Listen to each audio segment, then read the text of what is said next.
यही उसने अर्जुन को सांसों में बसाया, उसकी सांसों का वज़न महसूस किया और उनका पहला चुंबन। चाय बारिश। लो दोस्तों, मैं हूँ आपकी दोस्त, आपकी होस्ट कहानी वाली। स्वागत है आपका मेरे YouTube चैनल पर। यहाँ मैं सुनाती हूँ मेरी लिखी कहानियाँ, कुछ डरावनी, कुछ रोमांटिक, कुछ आपको सोचने पर मजबूर कर दे कि असलियत क्या है और कहानी क्या। अगर आपको मेरी लिखी हुई कहानी अच्छी लगती है तो प्लीज़ मेरे चैनल को सब्सक्राइब करिए, मेरी वीडियोस को लाइक करिए, इन्हें शेयर करिए, इन पे कमेंट करिए, बेल आइकन को प्रेस ज़रूर करिएगा ताकि कोई भी वीडियोस, कोई भी एपिसोड, कोई भी चैप्टर आपसे मिस ना हो। तो देर ना करते हुए हम चलते हैं हमारी कहानी तुम्हें माफ़ किया के सेकेंड एपिसोड की तरफ। उनकी दुनिया सिकुड़कर एक पुराने भूले हुए मंदिर की तरह रह गई। शिकारगाह के बीचों बीच छुपी एक जगह जो सांझ को देवी को समर्पित होती थी। जैसे उनकी मोहब्बत, न पूरा दिन न पूरी रात, बस दोनों के बीच की कोई पवित्र सी धड़कन। यही वीर ने अर्जुन के जिस्म के नक्शों में लिखी कहानियों को पढ़ा।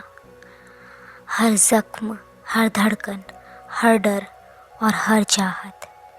यही उसने अर्जुन को सांसों में बसाया, उसकी सांसों का वज़न महसूस किया और उनका पहला चुंबन चाय, बारिश और इस्पात की खुशबू से भरा हुआ।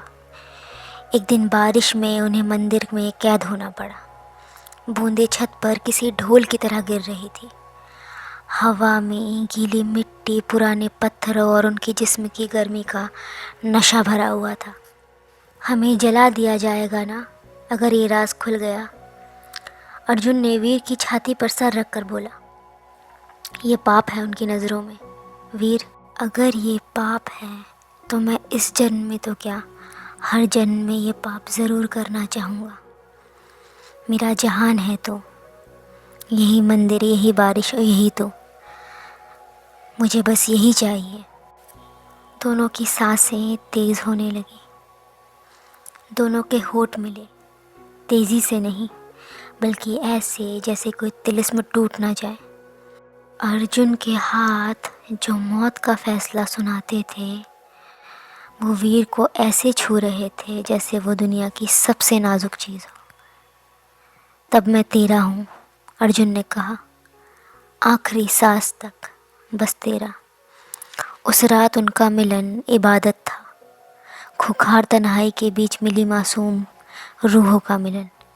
दो जिस्म एक रूह, दो दिल एक खामोशी, दो मर्द एक मोहब्बत जो गुनाह भी थी और जन्नत भी। उस दिन के बाद अर्जुन तो जैसे एक नई दुनिया में जीने लगा। वो लड़का जो कभी नहीं हंसता था अब अकेले में मुस्कुराने लगा। अब उसे लोगों को मारने में डर लगने लगा। उसे लगता कि वो जो कर रहा है उसकी कीमत उसे कहीं वीर को खोकर ना चुकानी पड़े। और ये डर हम इंसानों के जहन में हमेशा रहता ही है। ये अक्सर औरों के चेहरों पे जो दर्द की लकीर हम बोते हैं, हमें वो तब याद आती है जब हमारे जहन में हमारे ही कर्मों की कांच के टुकड़े धंसने लग जाएं। अब वीर अपने पिता के साथ राजकाज में हाथ बटाने लगा। वो बड़ा हो रहा था। कई फैसलों में वीर का मन भी जाता, आंका जाता उसे कि क्या वो राजा बनने के लिए सही है। उससे सवाल जवाब किए जाते। ऐसे में एक दिन उनके दरबार में एक मामला आया। मामला था एक गडरिये और एक साहूकार के बेटे की प्रेम कहानी का मामला। साहूकार ने बताया कि कैसे गडरिया बहाने से उनके दुकान पे आता रहता, कैसे वो गडरिया अपनी भेड़ों का ऊन बेचने के बहाने उनके पास आया करता था और कैसे उसने उसके बेटे को फुसला लिया। जब दोनों से बात की गई और पूछा गया तो दोनों लड़कों ने बताया कि किसी ने किसी को नहीं फुसलाया था, बल्कि दोनों एक दूसरे को अपने मन से चुन रहे थे। वीर ने सबके सामने कहना चाहा कि अगर दोनों एक दूसरे से प्यार करते हैं तो इसमें क्या बुराई है, पर वीर के पिता ने वीर को आंखों से मना कर दिया। जब वीर ने फिर भी नहीं सुना तो वीर को अंदर ले जाया गया। फिर उसके पिता ने समझाया कि कि ये सब सही नहीं है, ये विलायती तरकशें हैं, हम ऐसी चीज़ें नहीं करते, हम ऐसे तीर कमान नहीं चलाते, हमारे यहाँ रिश्ते ऐसे नहीं होते और ये चीज़ हमारे यहाँ अपनाई कभी नहीं जा सकती। वीर का दिल टूट गया। उसके पिता ने वीर को सज़ा के तौर पे ये कहा कि उन दोनों को मौत की सज़ा तुम ही सुनाओगे और अगर तुमने ये नहीं किया तो अंजाम अच्छा नहीं होगा। वीर को इतना मजबूर किया गया कि 2 दिन बाद वीर ने भरी सभा में बात की। अर्जुन को लगा कि कुछ बदलने वाला है। अर्जुन को उम्मीद थी कि शायद इस बार उसे अपनी तलवार ना चलानी पड़े, पर वीर ने सज़ा सुनाई। दोनों लड़कों को भरे बाजार में मौत के घाट उतार दिया जाए। सभा में सन्नाटा छा गया। दोनों लड़के रो रहे थे। उनमें से एक लड़का सिर्फ 17 साल का था। अर्जुन की आंखें एक टक वीर को देखे जा रही थी। उसकी आंखों में बहुत से सवाल थे। अर्जुन वीर से पूछना चाहता था, पर कैसे पूछता। अर्जुन को भरी सभा में उन दोनों लड़कों का गला काटना था और वहाँ पर वीर भी मौजूद रहेगा। फिर वो दिन आया जब दोनों लड़कों का गला धड़ से अलग करना था।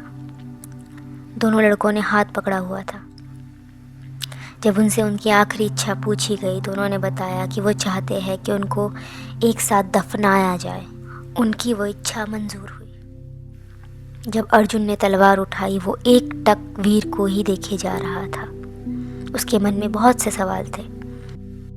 वो अर्जुन जिसके सर पर आज तक एक शिकन नहीं आई थी किसी को मारते हुए, आज उसके हाथ काँप रहे थे और जैसे ही उसने उसका गला काटा वो एक झटके से नहीं काट सका। उसके हाथ सकपका गए और इसी बीच वीर आगे बढ़ा तो अर्जुन ने इशारे से उसे मना किया कि बिल्कुल नहीं। अर्जुन का मन अब इस तरीके से टूट चुका था कि उसने वीर को नज़रअंदाज करना शुरू कर दिया। वो सांझ को झील के पास नहीं आया और उस दिन क्या कई महीनों तक उसने सांझ को या किसी भी समय झील पर जाना छोड़ दिया। वो अपनी तलवारें महल में ही साफ करने लगा। उसने वीर से आंखें मिलाना ही छोड़ दिया और ये चीज़ वीर को अंदर ही अंदर खाने लगी। वीर कोशिश करता अर्जुन से बात करने की, पर अर्जुन ने वीर को जैसे अपनी ज़िंदगी से मिटा ही दिया था। क्या लगता है आपको? क्या अर्जुन वीर को माफ़ कर पाएगा? क्या अर्जुन कभी जान पाएगा कि वीर उन लड़कों को मारना नहीं चाहता था? अर्जुन को तो यही लग रहा था कि वीर शायद अर्जुन के साथ नाटक कर रहा है और सत्ता के लिए वो भी कुछ भी कर सकता है। क्या ये गलतफहमी कभी दूर हो पाएगी? अगर आपको ये कहानी दिलचस्प लग रही है तो इंतज़ार करिए अगले एपिसोड का। और अगर आपको मेरी लिखी हुई कहानी अच्छी लगती है तो प्लीज़ मेरे चैनल को सब्सक्राइब करिए, मेरी वीडियोस को लाइक ज़रूर करिएगा, बेल आइकन को प्रेस करिए। अगर इस एपिसोड को लेकर आपके मन में कोई सवाल है तो कमेंट में ज़रूर लिखिएगा। आप मुझे अपनी लिखी हुई कहानियाँ इंस्टाग्राम पर भी भेज सकते हैं @HiKahaniwali12 पर। और मैं आपसे मिलती हूँ अगले एपिसोड के साथ कल शाम। तब तक अपना ध्यान रखिएगा।